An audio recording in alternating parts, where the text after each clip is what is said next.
ஏசாயா 9வது அதிகாரம் அதனுடைய 6வது வசனத்தை வாசிப்போம். நமக்கு ஒரு பாலகன் பிறந்தார், நமக்கு ஒரு குமாரன் கொடுக்கப்பட்டார், கர்த்தத்துவம் அவர் தோளின் மேல் இருக்கும். அல்லேலூயா. நமக்கு ஒரு பாலகன் பிறந்தார். விசுவாசிக்கிறீங்களா? அல்லேலூயா. கடந்த 2024வது வருஷங்களுக்கு முன்பாக யாரு பிறந்தார்? இயேசு பிறந்தார். இயேசு யாருக்காக பிறந்தாரே? யாருக்காக பிறந்தாரே? நமக்காக அவர் என்ன செஞ்சாரு? பிறந்தார். அல்லேலூயா. சரி, வருஷம் வருஷம் நமக்காக பிறக்கிறாரா? இல்ல. ஆண்டவர் ஒரு முறை தான் என் வாழ்க்கையில என்ன செய்யணும்? பிறக்கணும். ராமேன் சொல்லுங்களேன். ஆண்டவர் ஒரு முறை தான் என் வாழ்க்கையில என்ன செய்யணும்? பிறக்கணும். ஒரு முறை பிறக்கணும். ஆனா வருஷம் வருஷம் இந்த பிறப்பின் பண்டிகையில தேவனை நான் துதிக்கணும். ராமேன் சொல்லுங்க பார்க்கலாம். அல்லேலூயா. என் அன்பு தேவஜனமே, வருடம் வருடம் இந்த பிறப்பின் பண்டிகையை நாம் ஆசரிக்கிறோம். இந்த பிறப்பின் பண்டிகையில கூட தேவ பிள்ளைகளாகிய நாம ரட்சிக்கப்பட்டுட்டோம் அப்படின்னா வருஷம் வருஷம் பண்டிகையில தேவனை துதிக்கணும். ரட்சிக்கப்படாத பிள்ளைகள் தேவனை அறிந்து கொள்ளணும். அதற்காக தான் இந்த கிறிஸ்து பிறப்பின் பண்டிகையை நாம் ஆசரித்துக் கொண்டிருக்கிறோம். அல்லேலூயா. என் அன்பு தேவஜனமே, கிறிஸ்து நமக்காக பிறந்தார். கிறிஸ்து நமக்காக அவர் பிறந்திருக்கிறார். அவர் கிறிஸ்தவர்களுக்காக பிறந்திருக்கிறாரா? கிறிஸ்தவங்களுக்காக பிறந்திருக்காங்க அப்படி யாராவது சொல்ல முடியுமா? இயேசு கிறிஸ்தவங்களுக்காக பிறந்திருக்கார் இல்ல, அப்படிதானே? இயேசு எல்லாருக்காகவும் பிறந்திருக்கிறார். அல்லேலூயா. இயேசு எல்லாருக்காகவும் பிறந்திருக்கார். ஒரு தனிப்பட்ட மனிதனுக்காக இயேசு பிறக்கவில்லை. தேவனை தேடுகிற கூப்பிடுகிற இருளில் இருக்கிற ஜனங்கள், பாடுகளில் இருக்கிற பிள்ளைகள், வேதனையோடு திக்கற்ற பிள்ளைகளாய் பாடுகளை அனுபவிக்கிற பிள்ளைகளுக்காக இயேசு இந்த பூமிக்கு வந்தார். அல்லேலூயா. இயேசு இந்த பூமிக்கு வந்ததின் நோக்கமே அவருடைய பிள்ளைகள் ரட்சிப்பின் பாதையில வர வேண்டும் என்பதற்காக. இயேசு எதற்காக பிறந்தார் என்பதை தான் இந்த நாள்ல நாம தியானிக்க போகிறோம். இயேசு ஏன் பிறக்கணும்? இயேசுவை ஏன் பிதா இந்த பூமிக்கு என்ன செய்யணும்? மானிட ரூபம் எடுத்து அவர் கொண்டு வரணும் அப்படிங்கிறத நம்ம கேட்க போகிறோம். சரியா கவனிச்சிங்க அப்படின்னா ஒரு 20 நிமிஷத்தை கர்த்தருடைய வார்த்தையை நான் நிறைவு செய்ய விரும்புகிறேன். தேவ பிள்ளைகள், நீங்க எல்லாருமே சரியா அந்த வார்த்தைகளை கவனிப்பீர்கள் என்று சொன்னால் உங்க வாழ்க்கையில் இது ஆசீர்வாதமாக இருக்கும். ஆமென். பாருங்க, கிறிஸ்து நமக்காகத்தான் பிறந்தார் என்கிறதை நாம் அறிந்து கொள்வதற்கு அடையாளமாக ஏசாயா தீர்க்கதரிசன புஸ்தகம் 8ஆம் அதிகாரம் 16, 17, 18 வசனங்களை நான் வாசிக்கிறேன். சாட்சி ஆகமத்தை கட்டி என் சீஷருக்குள்ளே வேதத்தை முத்திரையிடு என்றார். நானோ யாக்கோபின் குடும்பத்திற்கு தமது முகத்தை மறைக்கிற கர்த்தருக்காக காத்திருந்து அவருக்கு எதிர்பார்த்திருப்பேன். இதோ நானும் கர்த்தர் எனக்கு கொடுத்த பிள்ளைகளும் சீயோன் பர்வதத்தில் வாசமாயிருக்கிற சேனைகளின் கர்த்தராலே இஸ்ரவேலில் அடையாளங்களாகவும் அற்புதங்களாகவும் இருக்கிறோம். அல்லேலூயா. சாட்சி ஆகமத்தை கட்டி வேதத்தை அங்கே முத்திரை போடப்பட்டது. யாக்கோபுடைய பிள்ளைகள் தேவனை தேட மறந்ததினாலே அங்கே சாட்சி ஆகமங்கள் கட்டப்பட்டிருந்தது.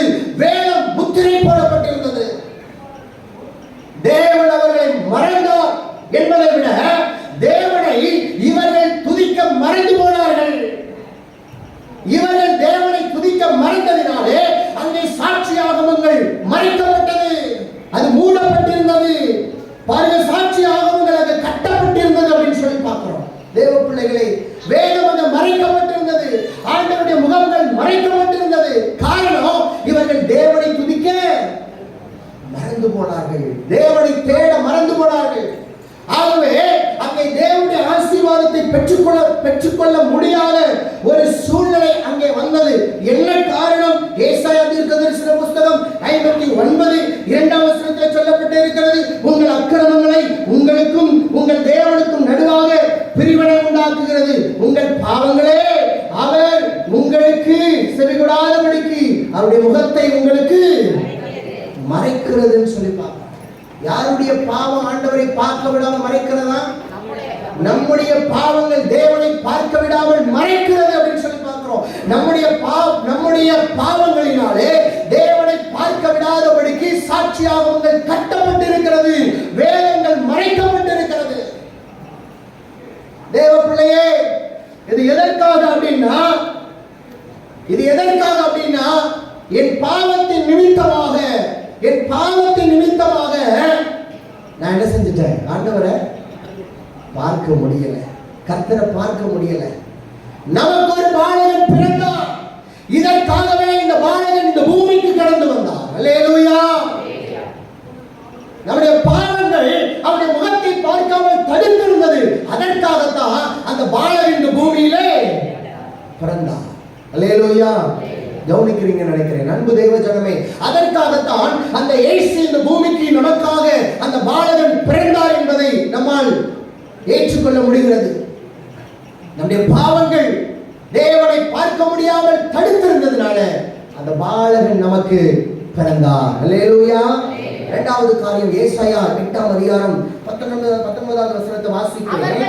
அவர்கள் உங்களை நோக்கி அஞ்சனம் பார்க்கிறவர்களிடத்திலும் முணுமுணுவென்று ஓதுகிற குறிகாரரிடத்திலும் விசாரியுங்கள் என்று சொல்லும் போது ஜனங்கள் தேவனிடத்தில் விசாரிக்க வேண்டியதல்லவோ, உயிருள்ளவர்களுக்காக செத்தவர்களிடத்தில் விசாரிக்கலாமோ? நல்ல கவனிங்க. இந்த ஜனங்கள் என்ன செஞ்சிட்டாங்க அப்படின்னா, தங்கள் பாவங்களை நிவர்த்தி பண்ணுவதற்கு அஞ்சலக்காரர்களிடத்தில் என்ன செஞ்சிட்டாங்க? போக ஆரம்பிச்சிட்டாங்க. நல்ல கவனிங்க. அஞ்சலம் பார்க்கிறவர்கள் குறி கேட்கிறவர்கள் இருக்கிறாங்களா?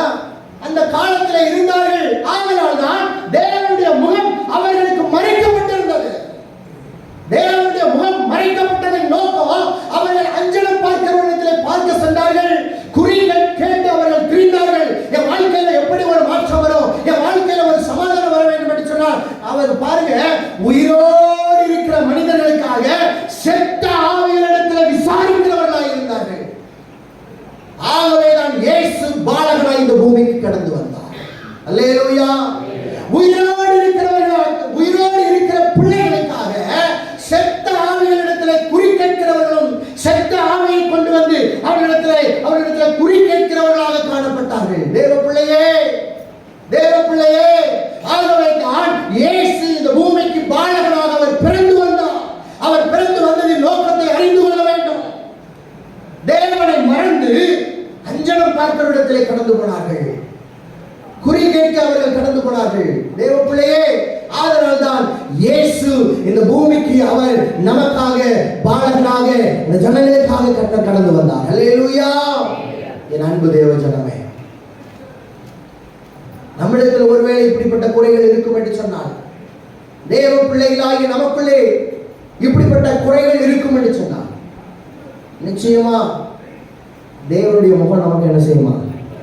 மறைக்கப்பட்டிருக்கும். கடந்த 2024 வருடங்களுக்கு முன்பாக இந்த ஜனங்கள் இப்படித்தான் தங்களை இருளுக்குள்ளே வைத்திருந்தார்கள். இருளுக்குள்ளே இருந்ததினால அவர்களுடைய முகங்கள் பிரகாசமாக்கப்படவில்லை. அவர்கள் பிரகாசிக்கப்பட வேண்டும் என்று சொல்லிதான் இயேசு வந்தார்.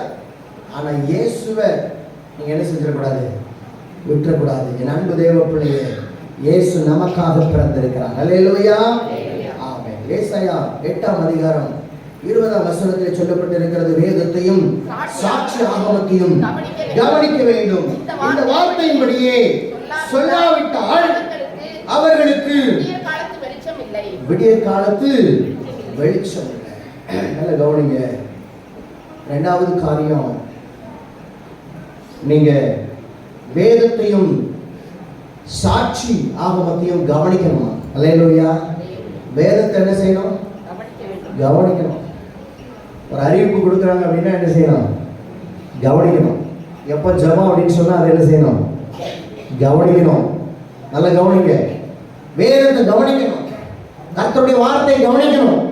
கவனிக்காம விட்டுட்டீங்க அப்படின்னா தேவ பிள்ளைகளே, கர்த்தருடைய முகம் என்ன செய்யுமா?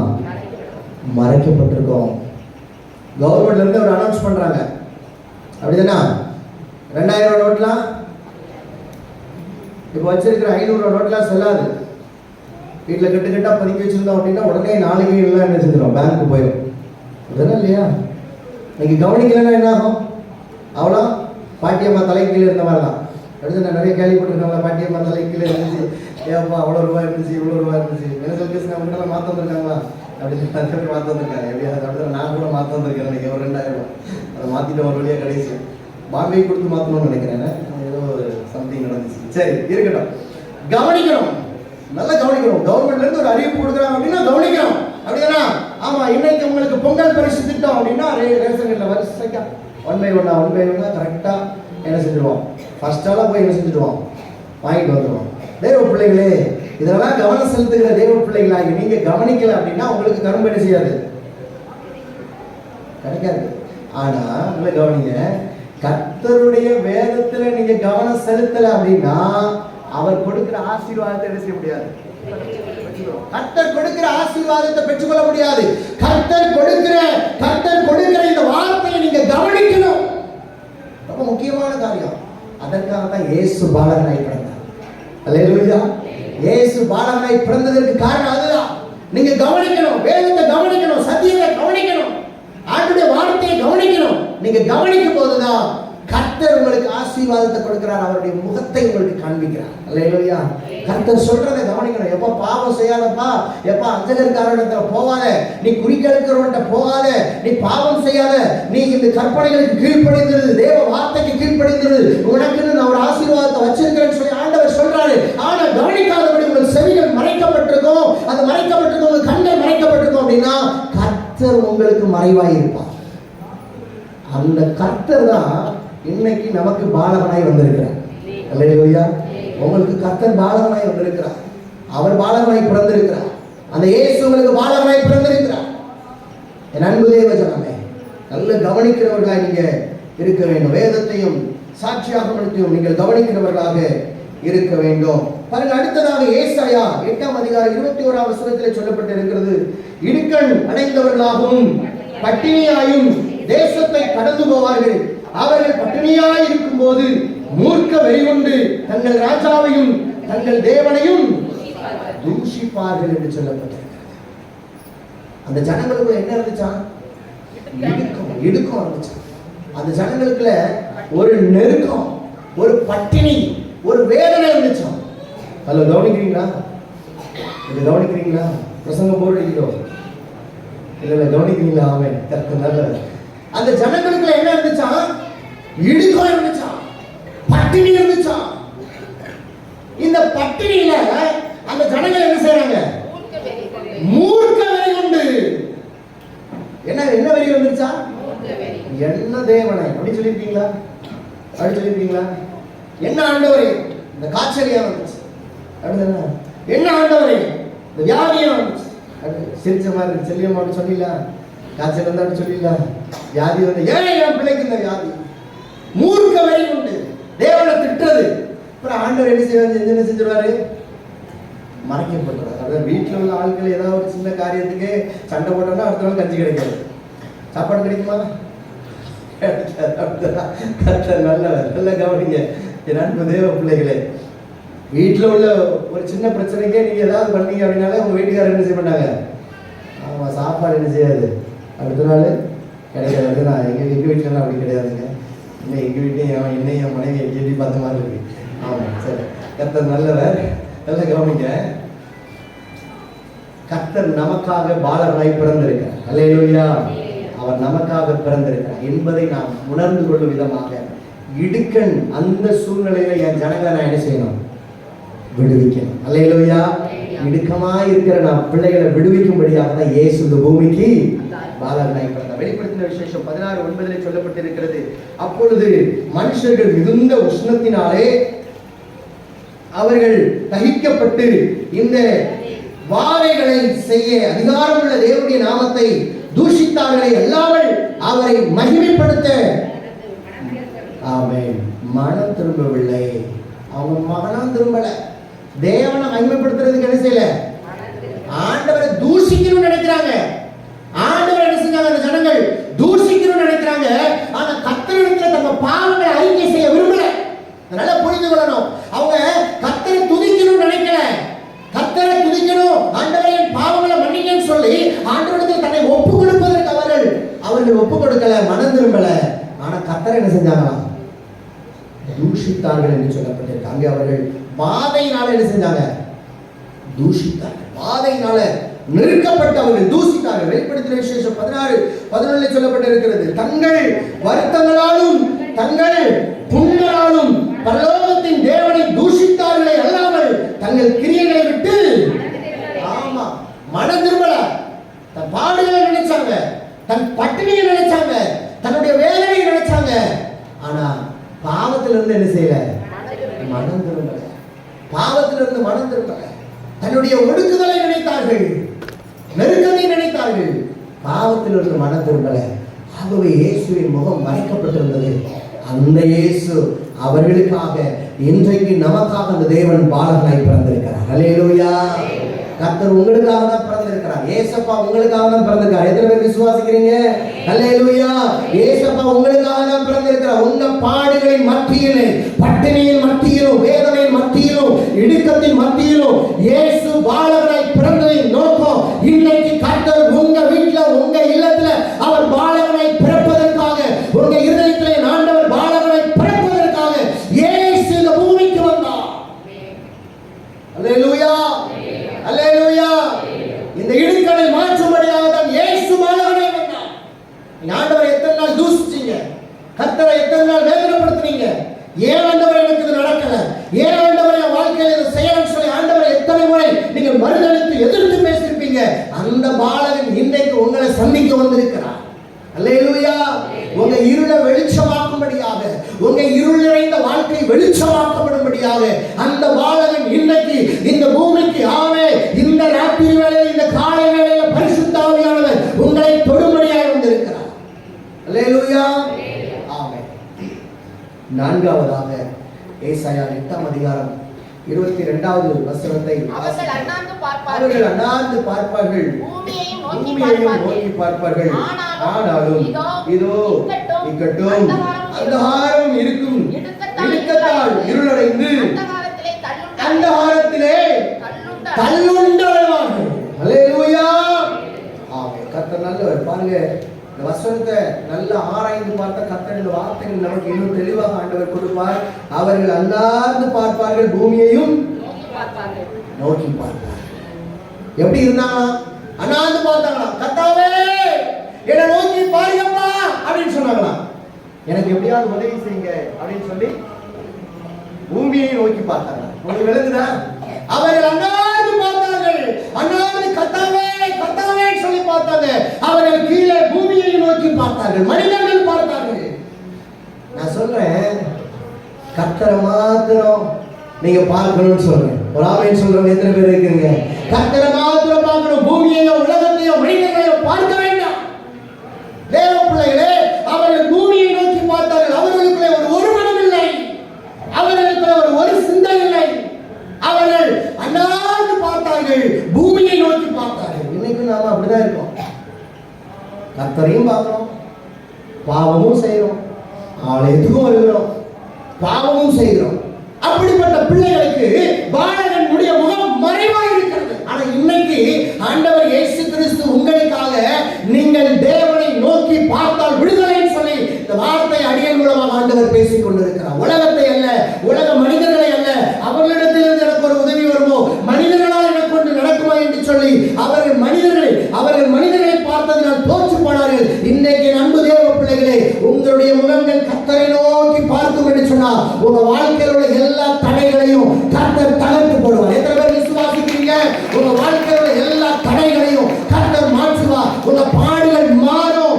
அவன் கர்த்தரை நோக்கி விசுவாசத்தோடு, முழு தைரியத்தோடு, முழு மனதோடு அவரை தேடுகிற பிள்ளைகள் கர்த்தர் பாக்கியவான்களாய் மாற்றுகிறார். அல்லேலூயா. ஆண்டவர் உங்களை பாக்கியவான்களாய் மாற்றுகிறார். அவரை முழு மனதோடு தேடணுமா? அரைமுறையாக செஞ்சிடக்கூடாது, தேடவே கூடாது. கர்த்தரை தேடுகிற பிள்ளைகள் முழு மனதோடு, வைராக்கியத்தோடு, கர்த்தர் எனக்காக யாவையும் செய்து முடிப்பார் என்கிற ஒரு வைராக்கியத்தோடு இந்த வியாதி என்னிலிருந்து மறைந்து போகும். தேவனை மாத்திரம் தேடுங்க. மனுஷனை என்ன செய்யாதீங்க, தேடாதீங்க. மனுஷனை தேடாதீங்க. மனுஷனுடைய ஆலோசனைகள் தோற்று போகும். தேவன் கொடுக்கிற ஆலோசனையோ சிறந்ததா இருக்கும். அல்லேலூயா.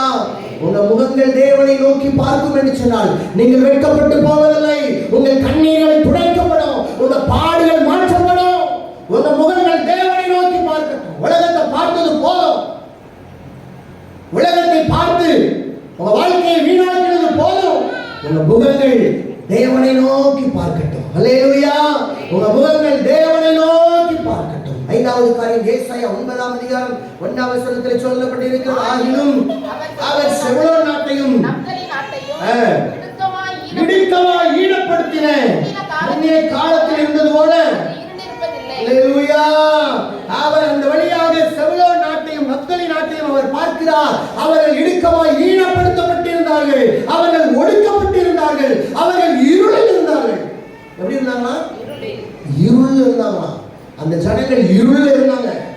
இருளில் இருந்த ஜனங்களுக்கு இயேசு பாலகனாய் பிறந்தார். அல்லேலூயா. இயேசு பாலகனாய் பிறந்தார். அவர் வெளிச்சத்தை கொடுப்பதற்காக இருளில் இருந்து ஒரு வெளிச்சம். உங்க கண்ணீரெல்லாம் ஆண்டவர் துடைப்பாரு. உங்க கஷ்டத்தெல்லாம் ஆண்டவர் மாற்றி விடுவாரு. இயேசு அதற்காக தான் இந்த பூமியிலே பாலகனாய் பிறந்தார். ஆமென். கர்த்தர் நல்லவர். ஆறாவதாக ஏசாயா 9ஆம் அதிகாரம் 4வது வசனத்தை நாம் வாசிக்கலாம். மீதியானின் நாளில் நடந்தது போல அவர்கள் சுமந்த நுகத்தடியையும் அவர்கள் தோளின் மேலிருந்த விலாச்சையும் அவர்கள் ஆளோட்டியின் கோலையும் முடித்து போட்டீர். அல்லேலூயா. மீதியானின் நாளில் நடந்தது போல அவர்கள் சுமந்த நுகத்தடியையும் அவர்கள் தோளின் மேலிருந்த விலாச்சையும் அவர்கள் ஆளோட்டியின் கோலையும் முறித்து போட்டீர். அல்லேலூயா. ஆமென். கர்த்தர் நல்லவர். ஆமென். அந்த நாட்கள்ல ஆளோட்டிகளின் மூலமாக அவர்கள் இடுக்கப்பட்டிருந்தார்கள் என்று சொல்லி பார்க்கிறோம். இன்னைக்கும் அநேக நேரத்துல சில மனிதர்கள் தான் உங்களை நடத்துறாங்க அப்படின்னா அந்த பாட அந்த அந்த காரியத்திலிருந்து கர்த்தர் உங்களுக்கு ஒரு மாற்றத்தை கர்த்தர் கொடுக்க போகிறார். அல்லேலூயா. ஏதோ ஒரு காரியத்துல யார்கிட்டயோ கொஞ்சம் கடன் வாங்கியிருப்பீங்க, யார்கிட்டயோ கொஞ்சம் ரூபா வாங்கியிருப்பீங்க. நீங்க அந்த ரூபாவை வாங்கிட்டு அதை கட்ட முடியாம சில நேரத்துல சில பாடுகளை அனுபவித்துக் கொண்டிருப்பீங்க. சில நேரம் கடன்காரன் உங்களுக்கு தொந்தரவு கொடுத்து கொண்டிருக்கலாம். சில நேரத்துல நீங்க இந்த வேதனையை அனுபவித்துக் கொண்டிருக்கிற தேவ பிள்ளைய ஆண்டவர் உங்களுக்காக தான் இந்த வார்த்தை கொடுக்கிறாரு. கர்த்தர் உங்களுக்காக தான் இந்த வார்த்தை கொடுக்கிறாரு. உங்களை ஆளோட்டின உங்களை அடிமைப்படுத்தி வைத்திருக்கிற அந்த மனிதனுடைய கைக்கு கர்த்தர் இன்னும் கொஞ்ச காலத்துல ஒரு விடுதலையை கொடுக்க போகிறார். கர்த்தர் உங்க வாழ்க்கையில கொஞ்ச காலத்துல ஒரு அற்புதங்களை செய்ய போகிறார். அவர் உங்க வாழ்க்கையில அவர் சமாதானத்தை கொடுக்க போகிறார். உங்களை ஆளோட்டின அந்த மனிதனுக்கு விலக்கி கர்த்தர் உங்களை சமாதானமாய் நடத்த போகிறார். அல்லேலூயா. சில மனிதர்களால் நடத்தப்பட்டிருக்கிறீங்களா? சில மனிதர்களால் நீங்கள் நடத்தப்பட்டுக் கொண்டிருக்கிறீங்களா? பாடுகளை அனுபவித்துக் கொண்டிருக்கிறீங்களா? அடிமை தொழில் இருக்கிறீங்களா? அதை மாற்றுவதற்காக தான் இயேசு பாலகனாய் பிறந்தார். அல்லேலூயா. இயேசுவால முடியாத காரியம் ஒன்றுமில்லை. விசுவாசிக்கிறீங்களா? என் தேவனால் கூடாத காரியம் ஒன்றுமில்லை. அவரால் நடக்கும். இயேசுவால நடக்கும். நான் விசுவாசிக்கிறேன். என் இயேசுவால் நடக்கும். அவரால் முடியாத காரியம் ஒன்றுமில்லை. நீங்க அடிமைப்பட்டு கட்டப்பட்டு இருக்கிறீங்க அப்படின்னா கர்த்தர் உங்க கட்டுகளெல்லாம் உடைச்சு போடுறாரு. அல்லேலூயா. உங்க கட்டுகளெல்லாம் கர்த்தர் அறுத்து போடுகிறார். எல்லாவற்றையும் ஆண்டவர் அறுத்து போடுகிறார். என் அன்பு தேவஜனமே, கர்த்தர் உங்களை நடத்த போறாரு. எத்தனை பேர் விசுவாசிக்கிறீங்க? கர்த்தர் உங்களை நடத்துவாரு. மனுஷன் நடத்தல. யார் நடத்துறா? கர்த்தர் நடத்துறாரு. ஆவியானவர் நடத்துறார். மனிதர்கள் நடத்தினது போதும். மனிதர்களுக்கு கீழ்ப்படிந்து இருந்தது போதும். மனிதர்கள் என்னை ஓட்டினது போதும். இனி கர்த்தர் உங்களை நடத்த போகிறார். அல்லேலூயா. இயேசு பாலகன் உங்களை நடத்த போகிறார். உங்க தொழில் ஆண்டவர் ஒரு ஆசீர்வாதத்தை கொடுப்பார். எத்தனை பேர் விசுவாசிக்கிறீங்க? அல்லேலூயா. மனிதர்கள் உங்களை நடத்திட்டு இருந்தாங்களா? இன்னைக்கு நான் சொல்றேன், உங்க தொழிலை இயேசு நடத்த போகிறார். எத்தனை பேர் விசுவாசிக்கிறீங்க? எத்தனை பேர் விசுவாசிக்கிறீங்க? அல்லேலூயா. அல்லேலூயா. ஆண்டவர் உங்களை நடத்துவார். அவர் உங்க தொழிலை ஆசீர்வதிப்பார். உங்க வியாபாரங்களை ஆசீர்வதிப்பார். அன்பு தேவ ஜனமே, கர்த்தர் உங்க குடும்பத்தை ஆண்டவர் நடத்துவார். உங்க பிள்ளைகளை ஆண்டவர் நடத்துவார். அல்லேலூயா. ஆலோசனைகளினால் உங்க பிள்ளைகள் கெட்டு போயிருக்கிறாங்களா? இன்னைக்கு ஆண்டவர் உங்களுக்கு ஆண்டவர் இயேசு பாலகன் கொடுக்கப்பட்டிருக்கிறார். அந்த பாலகன் உங்க பிள்ளையை நடத்த போறார். எத்தனை பேர் விசுவாசிக்கிறீங்க? உங்க பிள்ளைகளை கர்த்தர் நடத்த போறார். இயேசு பாலகன் நடத்த போகிறார். என் அன்பு தேவ ஜனமே, கர்த்தர் அந்த பிள்ளைகளை நடத்துவாராக. ஏழாவது காரியம், அவன் ஏழாவதாக ஏசாயா 9ஆம் அதிகாரம் 5வது வசனத்தை நாம் வாசிப்போம். அமளியாய் யுத்தம் பண்ணுகிற வீரருடைய ஆயுத வர்க்கங்களும் அமளியாய் யுத்தம் பண்ணுகிற வீரருடைய ஆயுத வர்க்கங்களும் இரத்தத்தில் புரண்ட உடுப்பும் அக்கினிக்கு இரையாக சுட்டெரிக்கப்படும். அக்கினிக்கு இரையாக சுட்டெரிக்கப்படும். அல்லேலூயா. ஆமென். நல்ல கவனிங்க. அமளியா யுத்தம் பண்ணுகிற வீரருடைய ஆயுத வர்க்கங்களுக்கும் ரத்தத்தில் புரண்ட உடுப்பும் அக்கினிக்கு இரையாக சுட்டரிக்கப்படும். கவனிக்கிறீங்களா? ஒரே ஒரு காரியத்தை சொல்லி நான் முடிக்கிறேன், நிறைவு செய்கிறேன். தேவ பிள்ளைகளே, உங்க குடும்பத்துக்குள்ள அநேக பிரச்சனைகள், ஒருவேளை உங்க வாழ்க்கையில சில காரியங்களை சந்திச்சிருப்பீங்க, சில வேதனையை சந்திச்சிருப்பீங்க, சில அமளி, சில பிரச்சனை, சண்டைகள், இப்படிப்பட்ட காரியங்கள், ரத்தம் சிந்துகிற காரியம். தேவ பிள்ளையே, தேவ பிள்ளையே, இயேசு அதை எல்லாவற்றையும் மாற்ற போகிறார். அல்லேலூயா. இனி உன் கால் கல்லில் இடராதபடிக்கு அவர் தம்முடைய தூதர்களை கொண்டு கர்த்தர் பாதுகாப்பார். அல்லேலூயா. உங்க காலை கல்லில் இடராதபடி இனி தேவன் உங்களுக்கு வலப்பக்கமாய் இடப்பக்கமாய் துணையாக நின்று எனக்கு ஒத்தாசை வரும் தேவன் இயேசு ஒத்தாசை கொடுப்பார். வானத்தை பூமி படைத்த இயேசு உங்களை பாதுகாப்பார், தேவைகளை சந்திப்பார்.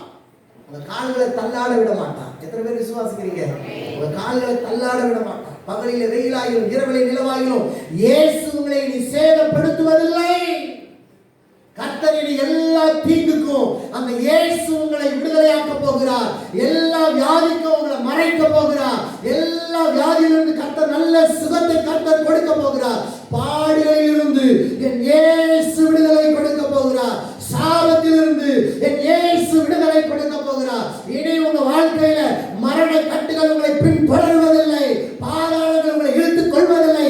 இயேசுவே உங்களுக்கு முன்பாக இருந்து நல்ல பாதுகாப்பை கொடுக்கிறார். அல்லேலூயா. இயேசு உங்களுக்கு முன்பாக போகிறார். இடுக்கண்கள் உங்களை துரத்துவதில்லை, வேர்வைகள் உங்களை இந்த ரத்தத்தின் உடுப்புகள் உங்களை தொடருவதில்லை, பாவங்கள் உங்களை தொடருவதில்லை. இயேசு உங்களுக்கு முன்பாக இருக்கிறார். அல்லேலூயா. இயேசு உங்களுக்கு முன்பாக இருக்கிறார். என் அன்பு தேவ ஜனமே, இந்த கிறிஸ்து பிறப்பின் பண்டிகை நாள்ல நான் விசுவாசமா சொல்றேன், அந்த இயேசுவை ஏற்றுக்கொண்ட பிள்ளைகளுடைய வாழ்க்கையில கர்த்தர் ஒரு அற்புதங்களை செய்ய போகிறார். அல்லேலூயா. ஆமென். கர்த்தர் ஒரு அற்புதங்களை செய்ய போகிறார். அவர் ஒரு அடையாளங்களை உண்டு பண்ண போகிறார். இந்த 2024வது வருஷத்துல நான் இந்த சபையில இந்த கிறிஸ்துமஸ் இந்த நிகழ்ச்சியில இந்த ஆராதனையில நான் கலந்து கொண்டேன். கர்த்தருடைய வார்த்தையை நான் கேட்டேன். கர்த்தருடைய வார்த்தையை புடமிட்டது. இயேசு என்னை தொட்டார். இயேசு என் இதயத்தில் அவன் இருளை மாற்றினார், ஒரு வெளிச்சத்தை கொடுத்தார் என்று சொல்லி ஒரு சாட்சியுள்ள வாழ்க்கையை வாழ்வதற்கு இயேசு வாழ்க்கையில உங்களிடத்துல இயேசு பிறந்திருக்கிறார். எத்தனை பேர் விசுவாசிக்கிறீங்க? ஆமென். கற்பத்தின் கனிக்காக காத்திருக்கிற தேவ பிள்ளையே, ஆண்டவர் உங்களுக்கு பாலகனாக பிறந்திருக்கிறார். இதை நீங்கள் விசுவாசித்தீர்கள் என்று சொன்னால் ஆமென், சீக்கிரமா கர்த்தர் உங்க கையில ஒரு அற்புதத்தை செய்ய போகிறார். ஆமென். கர்த்தர் ஒரு அற்புதத்தை செய்ய போகிறார். ஆமென். அந்த மேன்மையை காண போகிறீங்க. நீங்க கீழேயோ மேலேயோ எங்கேயும் அல்ல, என் தேவனை நோக்கி மாத்திரம் பார்ப்பீர்கள் என்று சொன்னால் அந்த அடையாளத்தை உங்க வாழ்க்கையில என் ஆண்டவர் செய்ய போகிறார். அல்லேலூயா. அல்லேலூயா. நமக்கு ஒரு பாலகன் பிறந்திருக்கிறார். அந்த பாலகன் உங்களுக்காக பிறந்திருக்கிறார். ஒவ்வொரு மனிதனுக்காக பிறந்திருக்கிறார். தனிப்பட்ட ஒவ்வொரு மனிதனுக்கும் அந்த இயேசு சொந்தம். விசுவாசிக்கிறீங்களா? ஆமென். அந்த இயேசு தனிப்பட்ட ஒவ்வொரு மனிதனுக்கும் சொந்தம், எல்லாருக்கும் சொந்தம். இயேசு எனக்கு சொந்தம். இயேசு என்னை நேசிக்கிறார். இயேசு என்னை நேசிக்கிறார். என் பாடுகளை மாற்றுகிறார், என்னுடைய பாவங்களை மாற்றுகிறார், என் இருளை மாற்றுகிறார். இயேசு எனக்கு வெளிச்சத்தை கொடுக்கிறார். ஒவ்வொரு மனிதனுக்கும் ஆண்டவர் சொந்தம். அவர்களுக்கு பாலகனாய் பிறக்கிறார். யாரெல்லாம் இயேசுவை ஏற்றுக்கொள்றீங்களோ இயேசு அவர்களுக்கு இந்த காலை வேளையில பாலகனாய் பிறந்திருக்கிறார். நல்ல கரங்களை தட்டி சொல்லுங்க, சந்தோஷமா சொல்லுங்க. இயேசு இந்த காலை வேளையில எனக்கு பாலகனாய் பிறந்திருக்கிறார். என் குடும்பத்துக்கு பாலகனாய் பிறந்திருக்கிறார். அவர் என் பாடுகள் அத்தனையும் மாற்றுகிறார். நான் என் முகங்கள் அவரை நோக்கி மாத்திரம் பார்ப்போம். அல்லேலூயா. அல்லேலூயா. ஆமென். அன்பு தேவ ஜனமே, இயேசு நமக்காக பாலகனாய் பிறந்திருக்கிறார். 7 காரியங்களை நாம பார்த்திருக்கிறோம். இயேசு நமக்காக தான் பிறந்திருக்கிறார். அந்த இயேசு பிறந்ததின் நோக்கத்தை நாம் அறிந்திருக்கிறோம். அந்த ஜனங்கள் பாவத்தினால இயேசுவை கர்த்தரை பார்க்க முடியாதபடி முகங்கள் மறைக்கப்பட்டிருந்தது. அந்த இயேசு அவர்களை சந்திக்கும்படியாக இறங்கி வந்தார். பாவங்கள் அத்தனையும் மன்னிக்கப்பட்டது. இயேசுவை ஏற்றுக்கொண்ட பிள்ளைகளுடைய வாழ்க்கையிலே பாவங்கள் அத்தனையும் மன்னிக்கப்பட்டது. ரட்சிக்கப்பட்டார்கள். தேவன் விடுதலை கொடுத்தார். அல்லேலூயா. அந்த விடுதலையின் ஆசீர்வாதத்தை இந்த 2024வது வருஷம் இந்த கிறிஸ்துமஸ் பண்டிகையிலும் தேவாதி தேவன் அப்படிப்பட்ட ஆசீர்வாதத்தினாலே தேவன் நம்மை நிரப்பி நடத்துவார் என்கிறதில் எந்தவித சந்தேகமும் இல்லை. கர்த்தர் தாமே உங்கள் ஒவ்வொருவரையும் என் ஆண்டவர் ஆசீர்வதிப்பாராக. அல்லேலூயா.